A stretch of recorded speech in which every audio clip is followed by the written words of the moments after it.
બોલિવૂડના comedy king ગણાતા રાજપાલ યાદવ મેલડી માતાજીના મંદિરની મુલાકાતે આવી પહોંચ્યા હતા. રાજપાલ યાદવની ઓચિંતી મુલાકાતને લઈ લોકો આશ્ચર્યચકિત સાથે આનંદની લાગણી પણ અનુભવી હતી.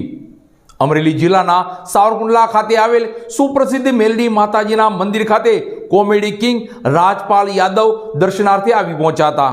દર્શન કરી પૂજન અર્ચન કરી આરતી ઉતારી બાપુના આશીર્વાદ પણ મેળવ્યા હતા. અમરેલી જિલ્લાના સાવરકુંડલાના શ્રી મેલડી માતાજીના મંદિરે બોલિવૂડના કોમેડી કિંગ ગણાતા એવા રાજપાલ યાદવ આવી પહોંચ્યા હતા. મેલડી માતાજીના મંદિરે દર્શન કરી પૂજા પાઠ કરી ધન્યતા અનુભવી હતી. ગત દિવસોમાં બોલિવૂડમાં એક આગવું નામ ધરાવતા અને કોમેડી કિંગ એવા રાજપાલ યાદવ સાવરકુંડલા ખાતે આવી પહોંચ્યા હતા અને સાવરકુંડલાના મેલડી માતાજીના મંદિરે દર્શન કરી પૂજન અર્ચન કર્યું હતું. તો મંદિરના પૂજારી એવા ઘનશ્યામ બાપુના આશીર્વાદ પણ મેળવ્યા હતા.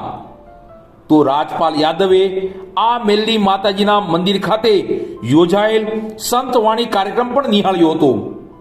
આ તકે સાવરકુંડલાના આગેવાનો, સરકારી અધિકારીઓ, મામલતદારશ્રી, પોલીસ સ્ટાફ તેમજ પીજીવીસીએલ કચેરીનો સ્ટાફનો શ્રી મેલડી માતાજીના મંદિર ધામ અને પરિવાર વતી સૌનો આભાર વ્યક્ત કરવામાં આવ્યો હતો.